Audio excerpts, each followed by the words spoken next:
Well, well, well. So, this has been a hell of a week in regards to, well, everything. Folks, this week we are going to be talking about losing two of the most iconic human beings to ever walk the earth. Two people that literally changed music and professional wrestling forever. And the fact that we lost both of them this week is just, it feels like part of my childhood died. So we'll be discussing the passing of Ozzy Osbourne and Hulk Hogan.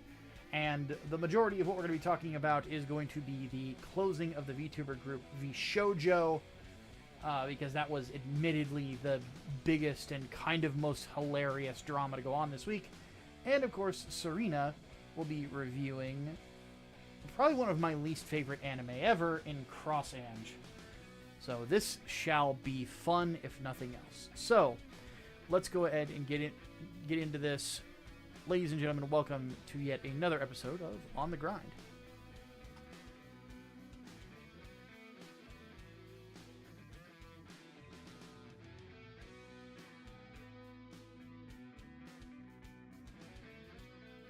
Alright, before we get into the meat of things, I did not mean that to be a double entendre when it comes to reviewing Cross Ange, but fuck it. But anyway, with me this week we have our social media manager, Serena. Hello. And our editor-in-chief, Mike. Hello, hello. And for those of you who do not know, my name is Micah Curtis. Some of you might know me as Big Micah C here on the internet.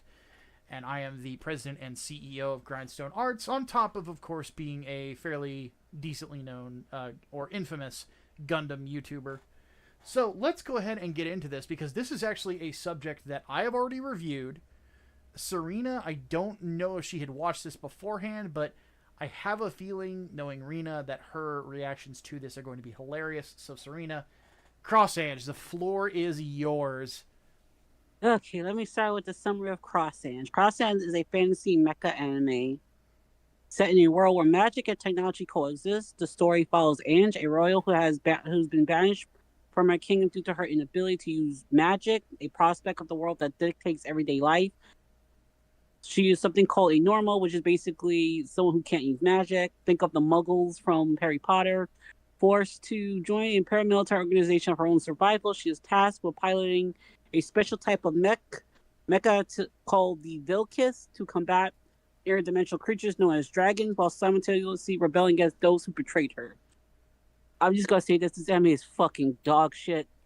Yes! I spent the entire month with Ninjato, who's a friend of mine, and Reyes watching this absolute dog shit of an anime. This anime is hentai, because it obviously wants to be a hentai. Okay, so you got my interest. Let's keep saying. All right. But here's all the characters. Well, most of the main characters are under 8. So I hope you like girls fuck each other and fuck men. Because holy hell, this anime is just like. Remember the whole dichotomy of edgy versus dark? This is straight up edgy. Oh yeah, this goes beyond edgy. This is trashy. Yeah. So the anime, because I should disclaim, I didn't watch the, but I got up to speed thanks to Ninjato. And it starts with Ange literally being like outed by her brother Julio as a Norma. And Normas are heavily stigmatized in the society. This is a society that's based on the use of magic. If you can't use magic, then you are basically a monster, which doesn't make any fucking sense. But okay, so she basically gets outcasted. She basically has her title as princess stripped from her, and is sent to a prison colony to work as a child soldier. Now, in the first episode, Ange is literally getting like fucking molested by one of the top commanders. I forgot what this bitch's name. I don't care. She dies anyway. She gets molested by one of the top commanders. Later revealed that this commander in question has basically been molesting the girls at this prison colony for like years, which resulted in these girls having very hypersexual behavior. And in the first episode, this commander is like Ange is like placed on this commander's team, This commander basically ends up dying, but but what pisses me off is that they tried to treat her death like it's supposed to be this like sad thing when we literally just saw this grown ass woman like molesting and touching a 15-year-old girl inappropriately. So you want me to feel bad for a fucking pedo? Okay. Let me just say this right now. I just want to cut you off for 1 second. This is done by the creator of Gundam Seed. One of the creators. I'm never watching fucking Gundam Seed. Nor should you. It's just as bad. Like, I'm being told that this dude created this anime in memory of his wife. You must have hated your fucking wife with a passion to create something like this. No loving husband would write something like this. Because I'll say this lightly. This anime is legitimately misogynistic. Because every single woman anime is some type of like conniving bitch or a slut or just irrelevant. With the exception of Anne and the Salamandre and Hilda kind of, but Hilda's just such a cunt for most of the first half of the series that I just don't care. Hilda's is basically one of the normal girls at this prison colony. She basically in the first few episodes is basically just a bully towards Ange for no reason other than just jealousy. They tried to like humanize Hilda, but at that point, I don't give a fuck. Like she tried to get Anne killed for no reason, other than jealousy. I'm just looking through the jailboro fucking directory for Cross Ange, and it's pretty spicy. Like I said, there's like random scenes of these girls being like naked, but like in anime fashion, they do the whole doll anatomy. Or they hide everything. And yeah, I'm like, why am I seeing a group of girls under the age of 18 like barely clothed for 90% of this fucking series or put into weird sexual situations? There were plenty of points throughout the anime where Hilda and her friend group were just like having sex for no reason. It doesn't play a point in a plot. It's just there because. Or you see shots of a 15-year-old girl's ass and her boobs out, and they're like, and she's like having a really important conversation with another character. And it's just these two characters naked. I'm like, do we really need to have scenes of these girls just naked all the time, expositing information? Yeah, we need the plot and the backstory. Yeah. As they give the exposition. It should just been a hentai. Like everything would just make sense. You just cut out the pretense and just have these characters having sex every 5 minutes. Because that's what it wants to be. It wants to be like Game of Thrones, where it has sex scenes interspersed with like a political plot. But I just did not give a fuck because none of the characters are likable and interesting. Ange throughout her time was just like having a hard time trying to find ways to escape and get back to her kingdom. She does find a way to escape. Oh, I should say that before that, there was an episode where she lands on an island and is like stranded on this island with this dude called Tusk, who is basically the love interest, her love interest. This dude is about as interesting as a slice of bread, but for some reason he gets Ange wet for some fucking reason, because he's stereotypical male protagonist number 659. Am I looking at this mech of hers correctly, in that it has a figurehead of her naked self on its forehead? You mean the Vilkiss? Yeah. Yes. Yes. That's incredible. I hate it. The action scenes aren't even that good. Like, I'm not a mech expert. Micah is, but I've seen better action scenes in like other anime. The director. I'm sorry. I'm just. There's a clip from the show, and it's just these two girls like reminiscing about the time that they're talking about things, and oh, here we're in high school. Oh, here we're sword fighting. Oh, here we're racing. Oh, here we're fucking. Yeah, that's nutshell. And one thing I'll say, like the director of the show, because I've watched Gundam Seed Destiny, Gundam Seed Freedom. of all the mecha fights in those shows, the problem with a lot of them is this thing called beam spam. It's just two people across a battlefield just shooting beams at each other, and it's always the same angle and the same sort of like just throwing it out there, and then that's it. And it's very uninteresting. I would that's actually most of fight scenes, but with like swords occasionally. occasionally like those occasional moments where you get swords and like close range combat. Cross Ange is much better than Seed. Gundam Seed had one good fight in between two 50 episode series. They didn't really get like fight scenes down until the most recent movie, and even then a lot of that was just because they said, hey, beam spam is fucking boring, and it's a movie, we don't need to reuse the same animation cells over and over and over again. Because like this and Cross Ange and Gundam Seed both, you'll see a lot of stock footage, like the same animation cells get used episode after episode after episode, and never in creative ways.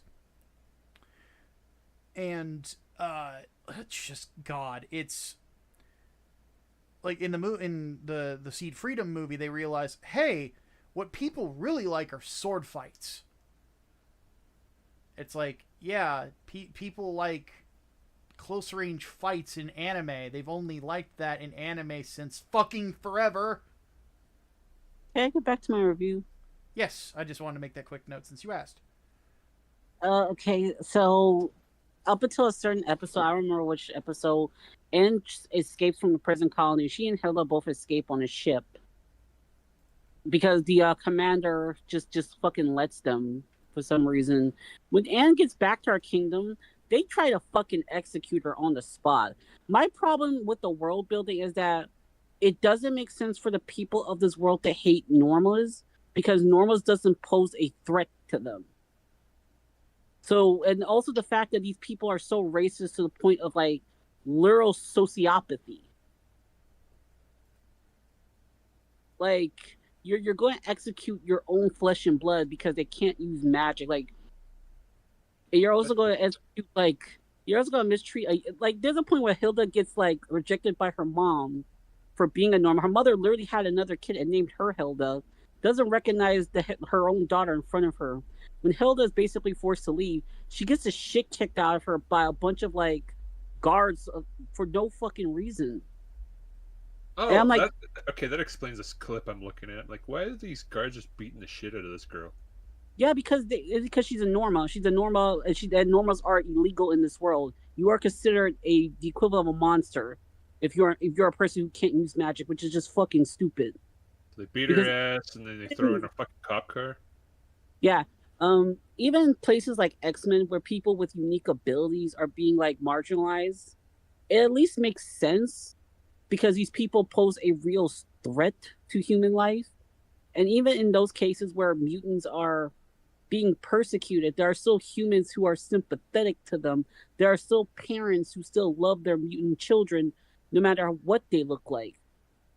There's still a sense of humanity within a world like that. But in like Cross Ange, a lot of the citizenry, they are so unlikable.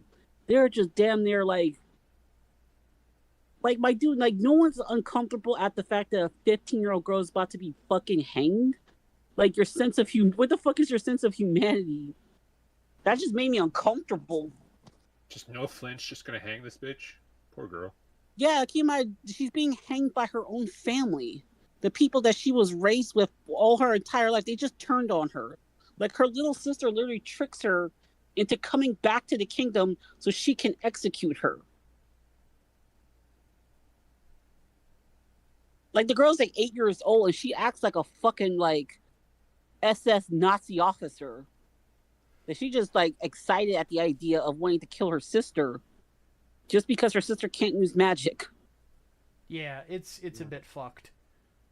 Yeah, this is what I mean by overly edgy. Like, we write characters to be like sociopathic for no reason other than shock value. And don't get me started on the fucking main villain. The fucking villain is essentially like is essentially Diddy. It's basically like white, because the dude literally has an Epstein Island, like raising young girls on that island, young kids, young female children, female normas, because normas can only be female for some reason. They never explain why. Is his name Embryo? Yes. Yes, embryo. Okay, Like this dude, that explains a couple of gifts here. Yeah, Okay, he's basically if you took Diddy and then crossed him with Elliot Rodger. yeah, if you crossed him with Epstein, essentially. Because this dude this is a grown ass man who is obsessed with wanting to fuck an underage girl. Like his entire motivation is that he wants to fuck Ange. He wants Ange to be his bride. For some reason, it's never explained why he's like obsessed with her specifically. There's other scenes where he's like Elektra, the commander. There's a scene where she literally slept with Embryo, and I think her adopted daughter Salia, also slept with him, or at least applied to have slept with him. Salia's like underage too, but I'm like, this dude can have any woman and girl that he wants. Why is he obsessed with this one girl? Like, why is he like, even like later in the episode, like near the end, he's like using the people who can use magic as vessels. Like he's this weird like multiverse immortal godlike being, and he plans to like merge the multiverse, the dragons Earth, their universe, with the Ange's universe, because he wants to create a perfect world and shit. Then you got the dragons, who turn out to be like genetically modified humans, who for some reason the majority of them are all female, and they're all dressed skimpily. This is where Princess Salamandre comes into the plot, telling Ange that her Earth is the fake Earth, and Salamandre's Earth is the real one, because of some bullshit Embryo did. I don't remember, man. I was like barely paying attention, because you went from being a heavily fan service show to now doing like sci-fi multiverse BS. You just lost me. So Salamandre agrees to help Ange to fight Embryo, to back her up in exchange for rescuing their dragon god, who Embryo is using for his plans to merge the Earth. She's using the power of the dragon god Aura to merge the Earths, which will destroy both their universes and kill untold amounts of people. Then you got this plot with Ange and Tusk. This weird, like, edgy anime nonsense where she keeps putting her fucking crotch on his face. Nice. Yeah, but it's accidental. It's not purposeful. Like, it's that etchy shit. It's that shit you see in etchy, where the main male character just ends up being in this compromising situations with the female. It's just so annoying. Like, throughout the entire series, your main character is just being abused and molested. And just not a likable protagonist in any stretch of the imagination. She's just an angry, bitter bitch for most of it. She's a huge bitch. Yeah, I understand, like, you're not happy with the situation that's been dealt with you, but people are actually asking for your help, and you're just being a bitch to them. Like, outside of Hilda and, like, the girls at the prison colony, Tusk and Salamandre actually want to help you, and responds by taking Salamandre hostage and having Salamandre just take her to, like, the lair where her dragon god's supposed to be, explain the entirety the world of Cross Ange. Yeah, it's like, so stupid. No point. Yeah, it's at no point does Ange become a likable person or grow as a person. Yeah. We've been going for 20 minutes, Serena. Why don't we go ahead and give people an idea? Like, so what's your final judgment on this show? Do not watch this fucking show unless you want to just see, like, weird sexual shit interspersed with, like, poorly animated action, a nonsensical plot, and, like, blue balls everywhere. Like, basically the anime ends with Ange ending up with Tusk, and defeating Embryo just before Embryo was about to rape her. And Ange that explains his other gift. yeah, Anne decides to like give a kiss to Hilda because reasons. She kisses Hilda for reasons. She places her like one of the main plot points at the end is Anne putting her underwear in Tuss's pocket as a sign of love or to like remind him to come home back to her or some shit. This is after they slept together. And it just ends on a big cliffhanger too. So yeah, it just ends with Ange fucking off to the Dragon's universe and just abandoning her own universe to suffer. Like, keep in mind, her own universe, literally, the society is built on magic. No one can use magic because of the fuckery that Embryo did to both their universes. So basically, it becomes like a post-apocalyptic society where people have to struggle to survive. It ends with her little sister basically. You find out the little sister can walk. She's just been pretending to be paraplegic to farm sympathy from people. Like, no one told this little girl that she could walk.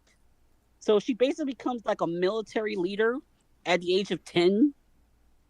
Rena, you're going backwards. Wrap it up.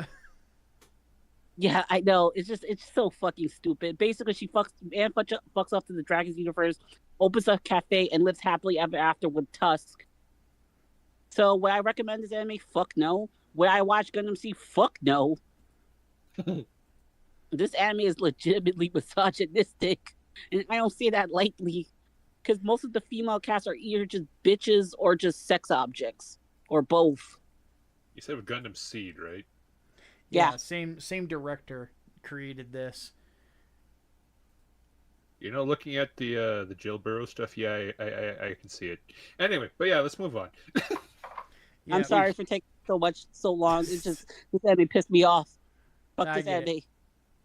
All right, let's move on to our topics of the week. We've only got a couple of these. This one we're just going to touch on really briefly because it would feel wrong to not touch on this because we lost quite literally two of the most iconic human beings to walk the earth. Mm-hmm. And I don't say that lightly. We lost Ozzy Osbourne, the godfather. Well, they call him the godfather of heavy metal. Like, he's the father of it, in my opinion. Like, I think it's hard to argue that Black Sabbath was the first heavy metal band. Like, they didn't call. People will tell me like, oh, they didn't call themselves that. It's because they invented the genre. Who is it that argued? Well, the people that say like the other one is Led Zeppelin. And like, Led Zeppelin wasn't really that heavy. They had their moments. Yeah, but I mean, you had Immigrant Song and whatnot, but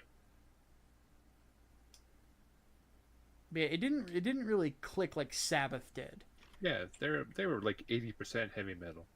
Yeah, like, but the one and with Ozzy, like, he leaves Sabbath and then goes on to do his solo career, and it goes without saying that he is one of the most influential names in all of music. Mm-hmm. Like, he literally belongs up there in legacy with the Beatles, with the Rolling Stones, with and with Elvis, in my opinion. Mm-hmm. Because I was talking with Serena about this, because Serena is Babby, as we all know. It's just a small one. Yep. Every single heavy metal song you have listened to was inspired in some way or shape or form by Ozzy Osbourne. Every single one. Because if he didn't inspire it, he probably inspired the guy that inspired the guy.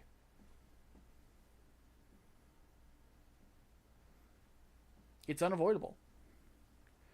The last person I can think of that artists that I would say were as influential as Ozzy that passed away, I think the last big one was Michael Jackson.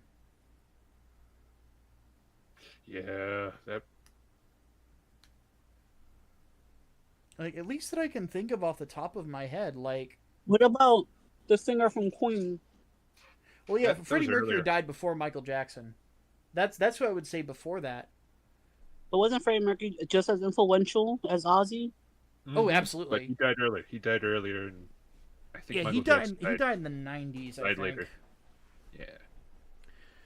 Because Freddie Mercury was also the first major celebrity, to my recollection, that died from AIDS. Yeah. Well, outside of Easy E. Ah, that is true. Yeah, Easy E. But when you think of like people that are like influential in all these other spaces, like um in the world of hip hop, a lot of the biggest rappers of all time are still alive, except for Tupac and the Notorious B.I.G. Um, in heavy metal, the three biggest influences, like the three biggest bands. First, it was Sabbath, and then after them came Judas Priest, and Iron Maiden. And Halford and Bruce Dickinson are still among the living as well. Though the original singer of Iron Maiden did pass away, I think last year. So yeah, losing Ozzy was massive. Like that's a huge loss. Like for me, I shut down all day when I got the news. I didn't believe it at first.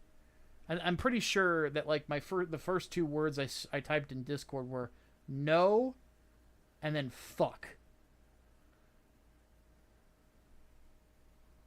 Because Yeah. Ozzy was like, I had the Ozman Cometh Greatest Hits out. That was his first Greatest Hits album that he ever did. Which sadly you can't find it anywhere anymore.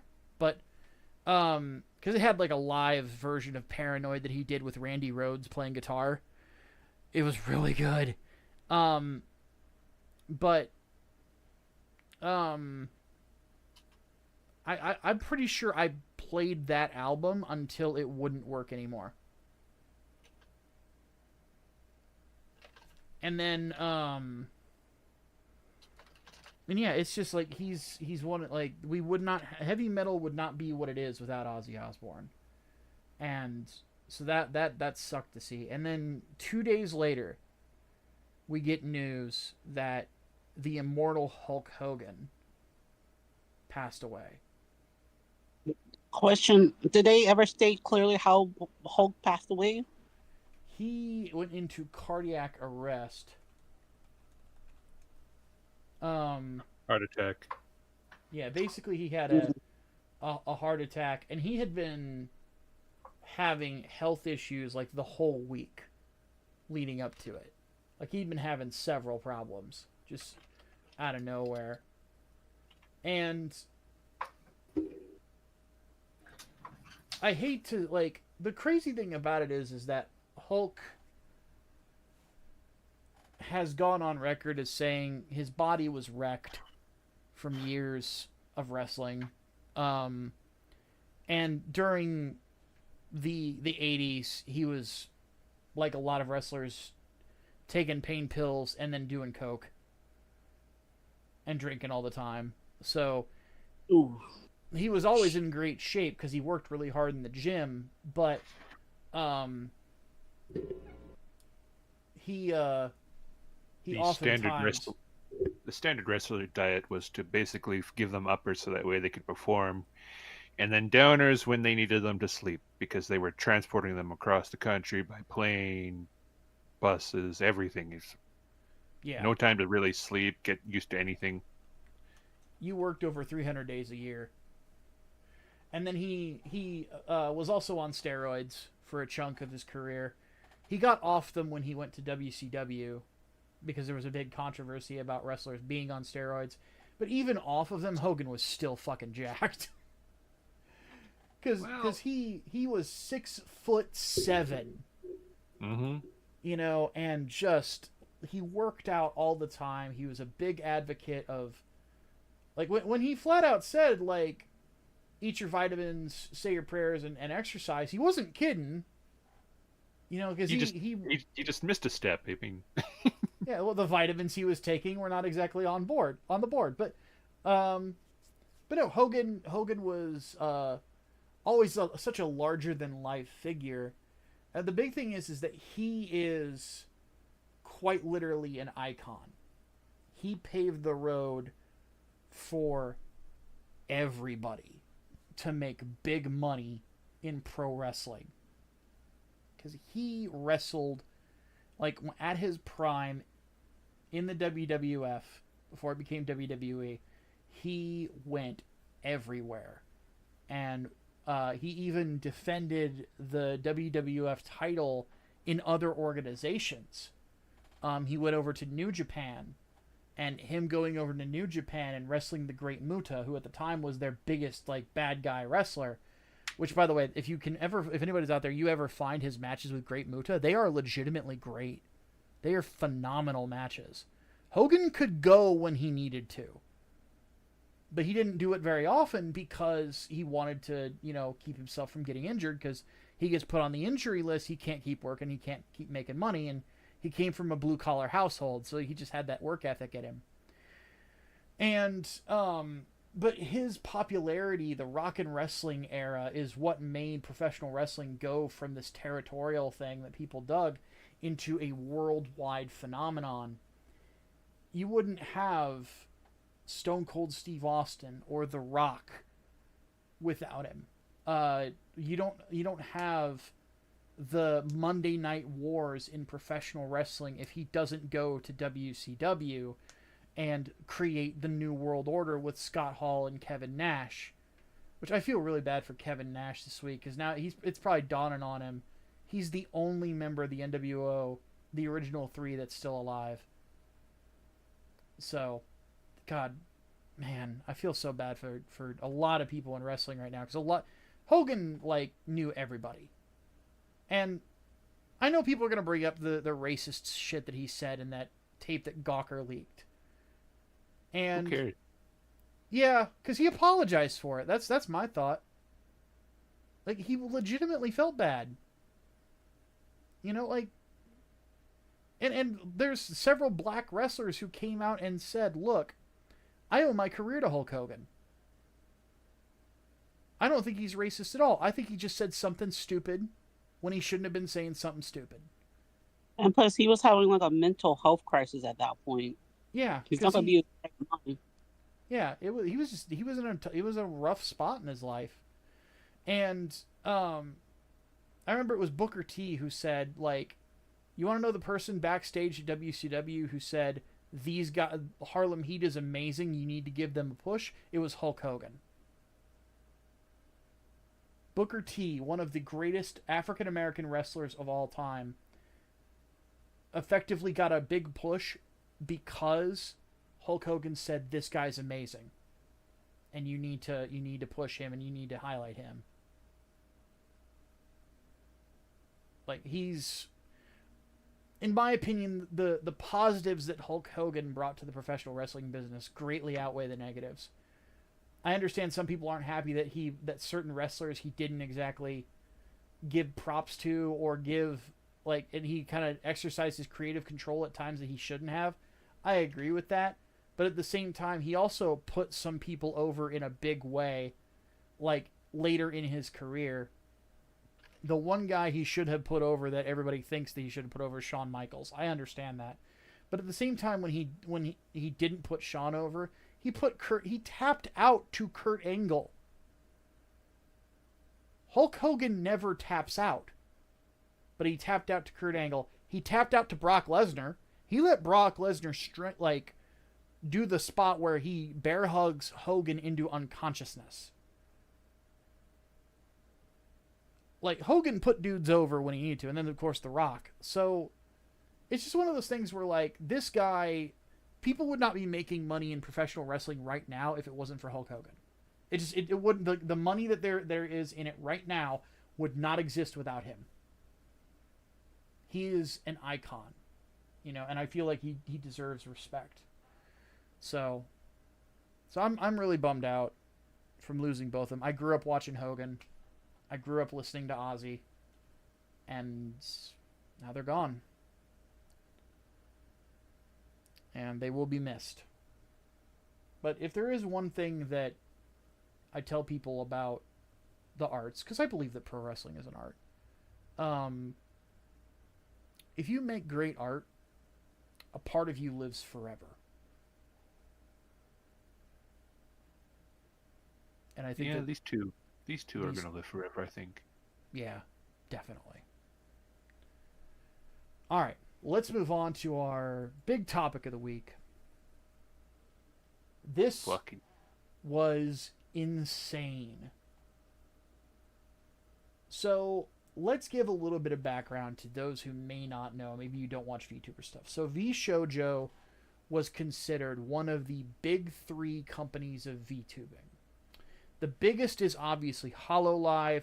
The second biggest is Niji Sanji. The third biggest was Vshojo. Basically what Vshojo started as, and of course guys jump in, correct me if I'm wrong on any of this, effectively came in as the company that was created to grab a bunch of independent VTubers that were pretty big names that weren't part of an organization and put them in an organization together. Yeah. That you had Iron Mouse, Silverveil, Project Melody, Fruit, Zentreya, and Neanners. And then you had Hime Hajime, but nobody knew anything about her except giant tits. So, that was their start. And that was kind of how their name went around. That was in 2000, so that was right at the start of the pandemic. Which, the pandemic and VTubing becoming huge is completely interlinked. Because everybody was at home, all you could really do is watch streams and do hobbies if you didn't have a work from home job, which thankfully I did. I got lucky there. But that was when a ton of them got popular. They brought on another well-known independent VTuber named Vbe, or Vebe, however it's pronounced. I don't watch her, so I don't know. And they pretty quickly established themselves as the number 3 brand, just because of that. And they focused on managing streamers. Then, later on, they did this thing called Vshojo Next, where they snagged a couple of well-known talents. Now, for those of you out there who are into the VTubing kayfabe, as we'll call it, I am not. I'm not going to do the whole, like, this, that, or the other in regards to past, what you guys would call past lives. This is a podcast. We talk about the news in the world of entertainment. You know, Kayson started her career as Kayson, was brought into HoloLive as Kiryu Coco, was huge because she effectively brought it to English audiences because she was the first one that spoke fluent Japanese and also spoke fluent English, because she's not originally from Japan. She's got Japanese parents, but she's from Georgia. And if you ever listen to her speak English, she actually has that Georgia drawl, which is really funny coming out of a Japanese woman. Mm-hmm. But she's great. I like her. She seems really nice. But she left HoloLive because of some controversies, specifically around acknowledging that what country was it that she acknowledged? Taiwan. Yeah, she acknowledged Taiwan as a country, which, and it's a fucking country. Fuck you. Yeah. China lost their minds over it, wanted to cancel her on the internet, put pressure on HoloLive. Next thing you know, a couple months later, she announces her graduation, which means that she's going to retire the character, move on with her life. And then she went back to being Kayson as an independent. She had a big following, like millions of people. It felt like all of Japan knew who she was, like even as an independent. Then HoloLive lost another talent named Rushia.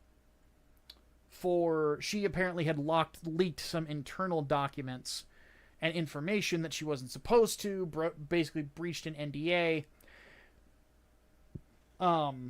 But part of that also was, like, there was a public controversy about her, like, being in a relationship with someone.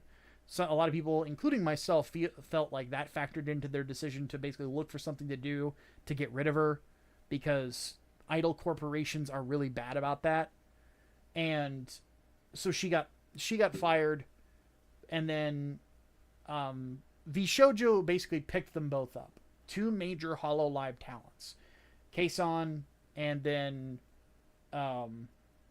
Rushia re-debuted as a new character called Nazuna that she barely used afterwards. Barely used, like it's more or less just a reskin of Russia with a cat girl look. Well, that was the thing. She had two avatars. She had Nazuna, which I want to say was like a ghost. It was an angel. She was an angel. Oh, that's right. It's an angel. And then she was Mike Neko as well, which was really weird. It's like, why not just put the Mike Neko thing on hold, go be Nazuna, and have that be your new corpo identity? But whatever. After that, they grabbed another VTuber that was fairly well known among the independent scene named Haruka Karibu. But then they had another big year when they poached more talents. Well, not poached. They picked them up after this other company dropped the ball. When there were some controversies. Yeah. Because that was the year. 2023 was the year of the Wizard game. Where Silver Veil and God, why am I forgetting her name? Silver Veil and Pikami. Pikami. Yeah, Pikami got massively harassed by people that were, let's just call them insane people. One of the people that threw her under the bus was Fruit from Vshojo, which is part of the reason why a lot of people hate her. Not Silverveil, Fruit, for those wondering what I meant there. But ironically, Pikami re-debuts as a new character called Henya the Genius for Vshojo. Yeah, that has to be the most awkward situation to be in. Yep. Especially but they also grabbed more or less focused on retrogramming after that point. The poor girl. Yeah, but and then the same year they also picked up a couple of people that they had the ball dropped on them by well, they got three people that had the ball dropped on them by Niji Sanji. They got Batara Khan, who used to be what was her name as the Fox Mom? Nina Kosaka. Thank you. And then who was Kuro beforehand? Mr. Reyes. Okay, and then what about Michi? Fuck, I forgot her name.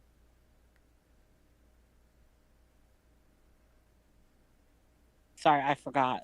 No, it's fine. I couldn't remember it either. But they managed to pick them up, and then they picked up the independent talent Giga, as well. Giga was a self-made one, but they were grabbing people from. Michi's previous life was Mika Metalitica. Yeah, she's an Indonesian girl. Yeah, from Niji Sanji.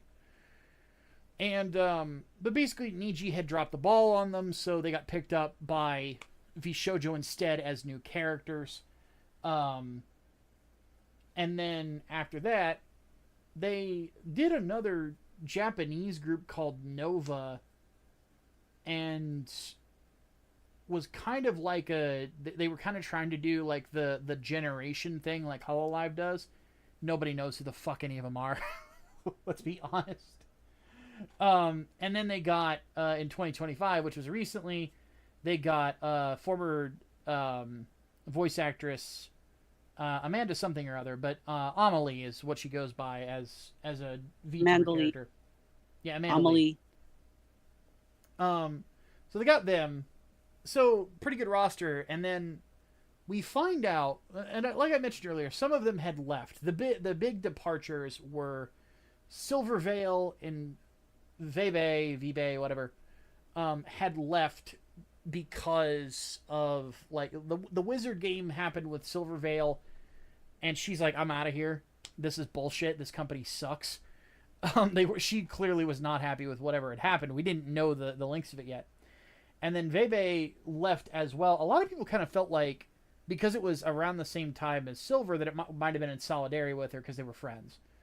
There's more to the story there, but that I'm just kind of setting the stage for it.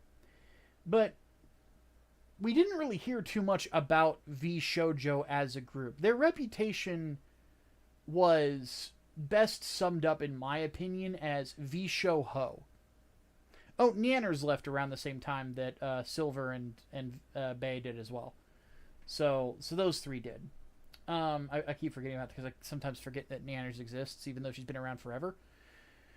But anyway, they kind of got known as Vshoho because it seemed like so many of them, their talents were a couple things that hung off their chest. And they always made that particularly, easily noticed. And it also didn't help that one of the members had cheated on their in-deployment husband, and another one literally was a cam girl. Like before she became a VTuber, and then as a VTuber. Like, it doesn't really help when it seems like the most notable things that two of your major talents are known for is sucking dick, and then the rest of them are just known as they have big tits. It's not a lot of like character there, in my opinion. Like, I look at kind of like the initial roster of like Vshojo. Iron Mouse is the one who seems just like a nice girl. She seems nice. She's Latina, so don't piss her off. But she seems nice unless she's mad, and then you might get stabbed. But it didn't really feel like they were getting people with like personality outside of their tits until they got Kason, and then Henya, Giga, Matara, Michi. Those girls, I don't know anything about Kuro, so I can't say.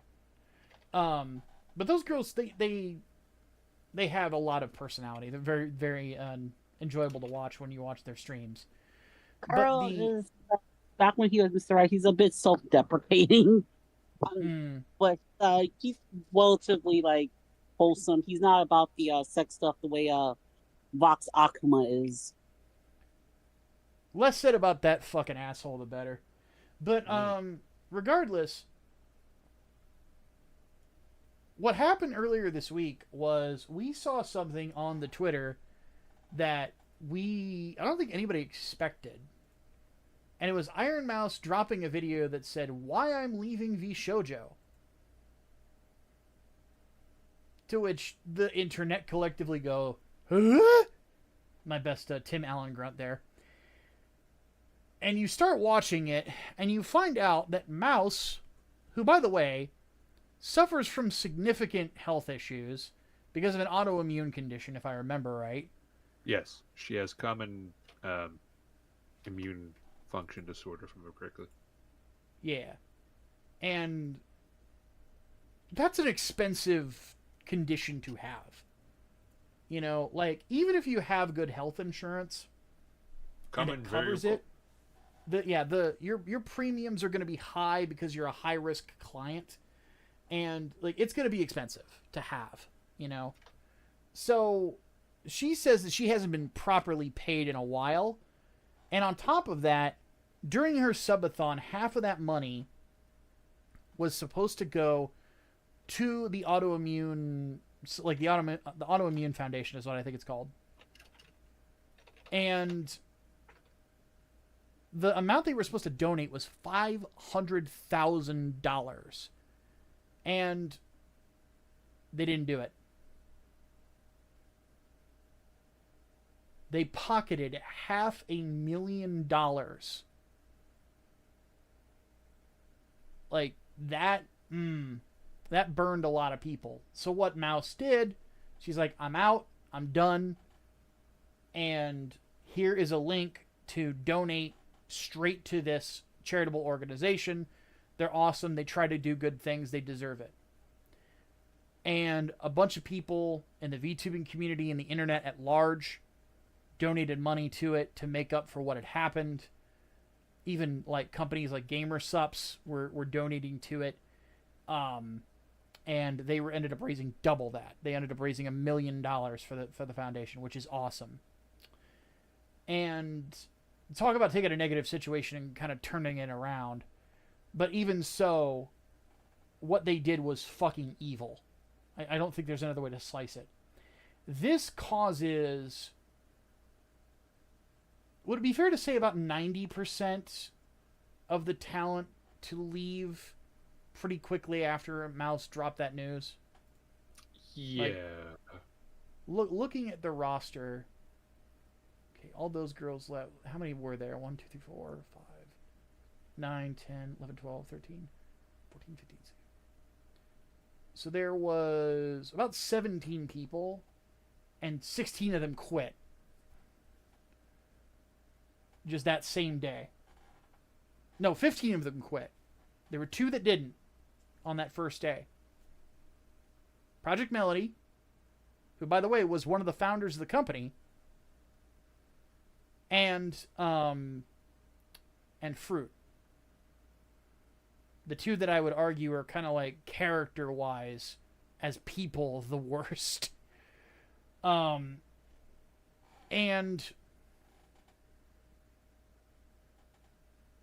what also happened that same day was Kason, pictured above, if you're watching the YouTube version of this, actually called the Japanese CEO of the company to come on and talk to her, and she fucking grilled him. Which is where the now viral statement of "talent first, my ass" comes from. And on top of that, she was going to be leaving by the end of that week. Instead of having a big announcement stream that she's leaving, she just flat out told her boss, "I quit. I'm quitting right now, effective immediately." I'm like, this woman's awesome. So, Rena, am I missing anything in the timeline so far, or am I doing a pretty good job of recapping? You're so pretty fucking good great. job so far. That's pretty much everything up until that point. And Okay, then cool. a couple of others start to leave. Yep, the last 2 to leave the ship were Melody and Fruit, which I'm gonna be mean. Is it alright if I'm mean for a minute? Go for it. Rena, am I allowed to be mean? Depends, yeah. Depends.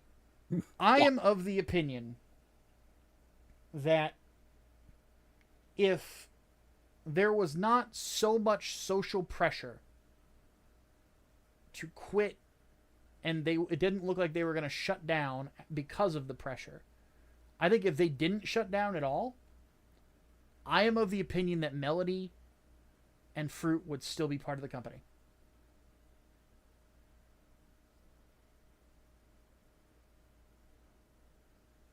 Why I think this? Right. Yeah, it's like, if you're wondering why I think this, it's quite simple. I don't think they give a flying fuck about anybody but themselves. I think they both see sex and sexuality as a transactional thing. From the rumors that I have heard, now can keep in mind the rumors from Nux, take it with a grain of salt, is that Melody might have actually slept with some people that are part of the Vshojo corporate. There's no way really to verify it. He needs to start naming names and shit. But they see that as transactional and as a way to make money. And when your whole thing and you're a very kind of arrogant person, you kind of get off on having people do shit for you. And you don't really have that go-getter independent spirit to properly get shit done. Honestly, I'm also of the opinion that, because I noticed in their statements, Melody and Fruit didn't say they hadn't been paid. Yeah, now that you mention it, not a single one. Yeah, that Boy. was strange. A little strange, isn't it?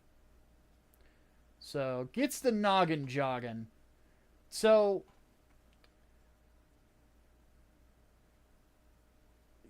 my low opinions aside, those were the two rats to leave the sinking ship. The most fruit thing ever happened. Gunrun, the guy who runs the company, his name is Justin something. I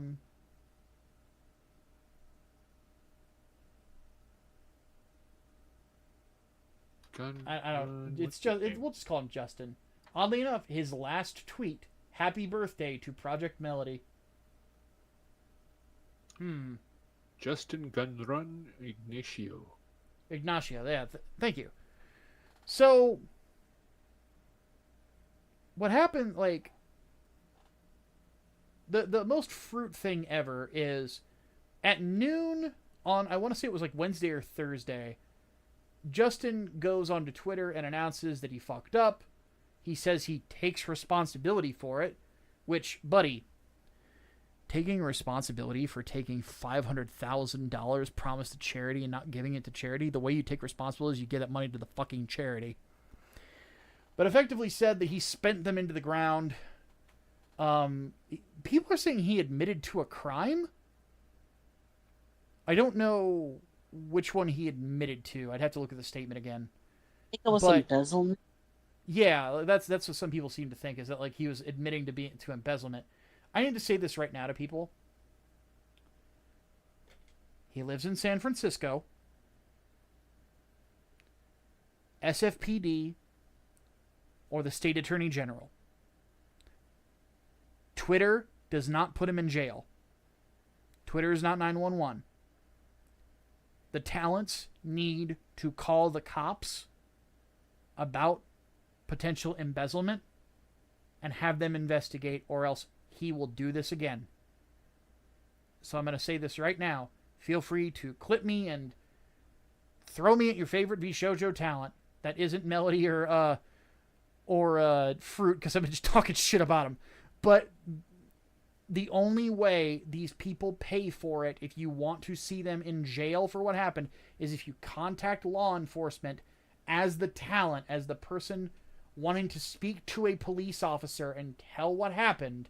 That is the only way that anything happens. If you don't do that, Ignacio goes free. He'll probably, because he's connected in the Bay Area, he will find another place to leech off of. It's going to happen. So you can't let him do it. But anyway, the other thing about it that has also, like, so that was kind of the end of that part of it. Now stories have come out afterwards. One thing that was alleged by Nux is that there is a dude who worked for the company or works for the company whose real name is Muhammad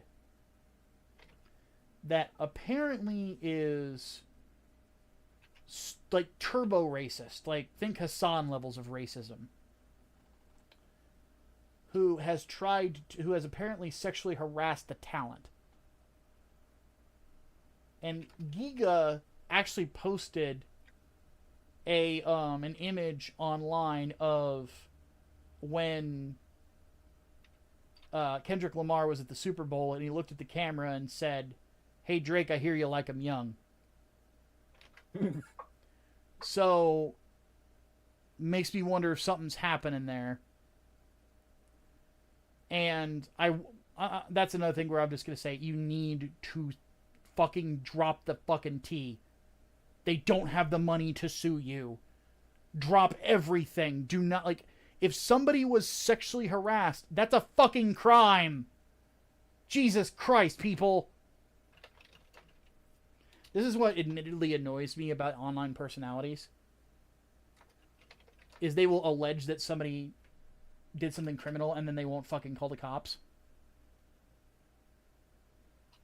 Just call them. That's what Chessman asks. If just fucking go. The worst that can happen is that they get arrested. Yeah, just call them. Just fucking call them. Just say, hey, I worked for this guy. I was an independent contractor. I think that they mismanaged the funds and they're like I think they embezzled something. I'd like to speak to a police officer. That's it. That's all you have to do. You don't like if you are the person, you're the victim of this, and you don't reside in the state. All you have to do is contact the state that did it. It doesn't matter that you don't reside. It matters that the perpetrator resides there, and that's where the business was located because they're the perpetrator. Fucking call the cops. Sorry, it's very frustrating to me to see this shit. So, then after that, we find out that apparently when the whole wizard game thing happened, that... What was it that they were doing behind the scenes on that one, Serena? They're bullying some of the towns and talking, like, specifically Gun Run. I think someone else was like bullying the towns, basically telling someone about how worthless she is and that she's a letdown, and that he would badmouth her to the other towns, which caused her relationship with the other towns to become strained and endangered her friendship with a few of them.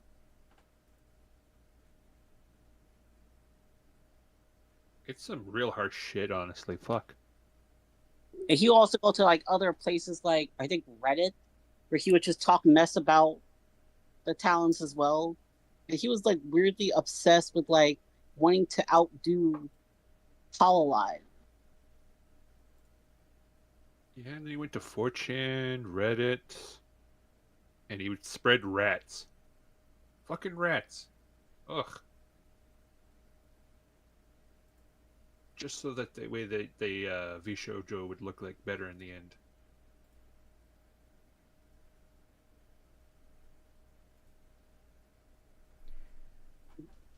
Yeah, that's what really got me. And then like the contracts were described as predatory. Apparently they were trying to hold extra money from from sponsorship deals that they were getting. Because for those who don't know, I know some, YouTubers that are in the whatchamacallit, in the sphere that get sponsorships. And I've had a couple myself on occasion. The basic idea is, like, if you're working, there are talent agencies out there. Part of the benefit of having a management company is that they're going out there and they're trying to get endorsements for you to make more money because they'll take like a 10% or 15% cut. And they were apparently asking for the whole thing. And it's like, well, wait a... ridiculous. Holy shit. Yeah, that's bullshit. Because if you're using them for the fucking ad read, they deserve a cut of it. Because they shouldn't have to do it. And then, like, you either need to put them on a salary and make them employees, and part of that is just part of the job, sort of like working in radio, or you need to, if they're independent contractors, they're supposed to be getting a cut. Because it's their labor, So, they were wanting to do that. They were holding back payments. Some people haven't been paid in the better part of a year, which makes me wonder, how the fuck are you guys, like, eating? I mean, granted, some of these girls are millionaires, so... But then again, like, a few of them, namely Fruit and Melody, didn't say they weren't getting paid, so... Like, I have a feeling some of them were. Maybe they were just like surviving off of the their tips from like Twitch and whatnot, but how is that not handled by them? It's a little weird.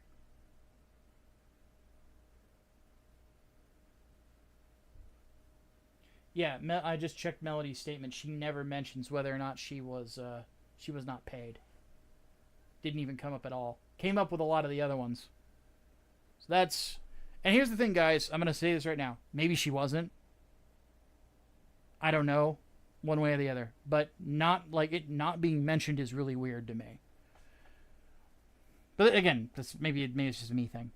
And it might be my biases coming through, admittedly. But regardless, the fact of the matter is that there is there's that, like, they were anytime somebody was coming into contract negotiations, they were apparently getting slandered behind the scenes. And then on top of that, like, these guys were paying buku bucks apparently into advertisements. They were paying for car wraps at car shows. They were paying for Subway advertisements in Japan when 90% of their audience, folks, was in the United States. And I don't think the Japanese would care for a not Japanese company, unfortunately, considering, like, look at their reaction to Xbox, for instance. Yeah. Or practically any other system that isn't Japanese.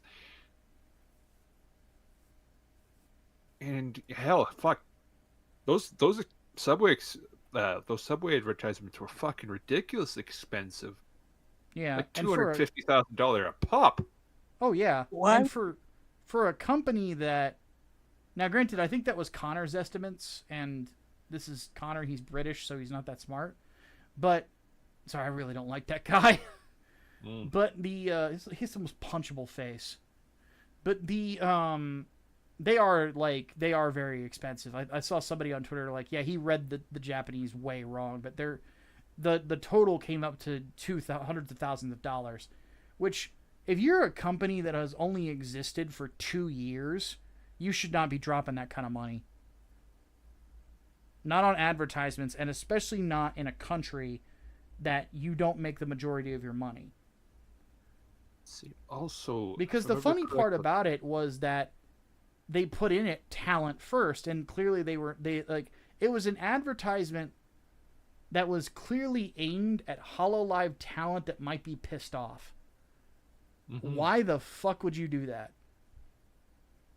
Again, going back to his weird obsession of trying to outdo HoloLive, his weird, like, rivalry with them in his head. That's the only place that it existed, to be honest with you. Like, they weren't competing with HoloLive. It wasn't happening. The only person that they had on their roster that had HoloLive-esque, or, like, outside of Kason, that had HoloLive-esque numbers was Mouse. That's it. That's it. So when it comes right down to it, though, the weird part about this is, like, that's not how you get more talent like that. Like, if you want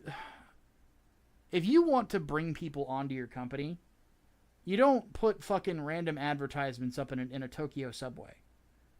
You approach them. You know, you obviously have two people specifically, working for your company that are close friends with some of the biggest talents over at HoloLive. At that point, you see if they're interested in talking to you. You have other people send out feelers. If they're interested in talking, coming to the table, you want to make them an offer to come to Vshojo. You sit down with them and you make them an offer. That's how every business does it. And here's the thing. It's a lot cheaper because all you're buying is dinner. Mm-hmm.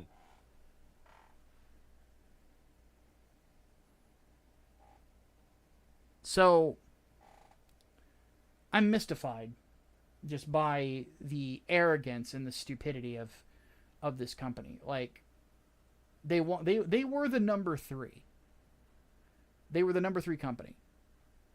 And they just didn't seem to understand that these things are a slow build. HoloLive has been around for like the better part of a decade. They're just now hitting the big moments. And they had the biggest talent in the world. And you only got one of them, and it's because they dropped the ball. You know? Well, 2 of them if you count Rushia, but Rushia just didn't do anything for them. So, you know, it's like that was a whole lot of nothing. You did get big talent from Niji Sanji. That's who you probably should have been competing directly against. Because Niji kept fucking up and fucking up and fucking up. You didn't capitalize. So now we have seen the death of the number 3 VTuber company in the world. So now Fishman takes the spot by default. Hopefully they last a while because a lot of people seem to really like the FaZe girls. And FaZe I is- watch I watch Cleo. She's fun. I watch Pippa. Of course you do. I'm not surprised by that. I love the deranged rabbit and the fucking fentanyl dealer. Okay. Yes, I love them too. No dear. Which one? Uh, I can meet any of them. Oh, Mary. God. Oh, mostly because of that one collab that she did with Pippa, where Pippa was just fucking bullying her the whole way, and poor Mary was just like, "You're just like mean for no reason." I'm like, "Do you not know who you're collaborating with?" Pippa doesn't girl. know what night is. Pippa Yeah. only knows struggle. All she knows is Clearly. struggle and fentanyl. Or Yep. wait, no. Yeah. I like Cleo largely because it's just nice to see another streamer that's close to my age. I hate to say that. But let's be honest, there's not a ton of content creators that are close to 40 years old outside of the Unsubscribed podcast. Like, because actually no, I'm older than those guys too. Fuck. Shit. don't I really think watch- I'm older than Marine. Fuck. I don't really watch She's TV, an old lady. She's an old lady, but I'm older than Marine. Fuck. Yeah, we're getting up there in our years. Yeah, you guys are. And you're just a fucking baby, you fucking You fucking fuck babby. you. Yes, I'm a baby. Okay. All right, folks, we're going to go ahead and bring this to a close. I want to just say thank you all for listening to us once again.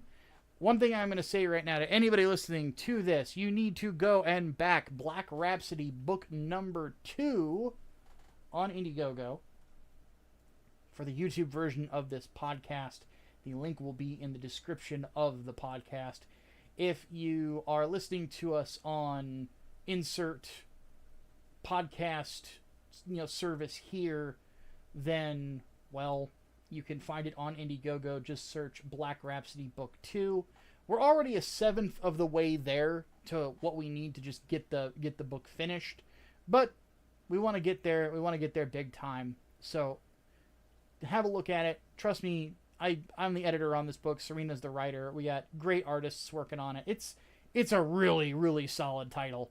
So if you have not backed it already, please go ahead and do so.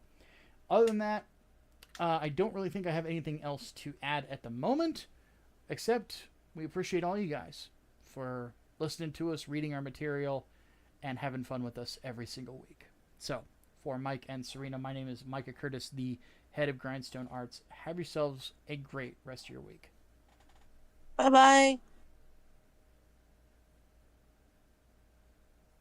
Frick.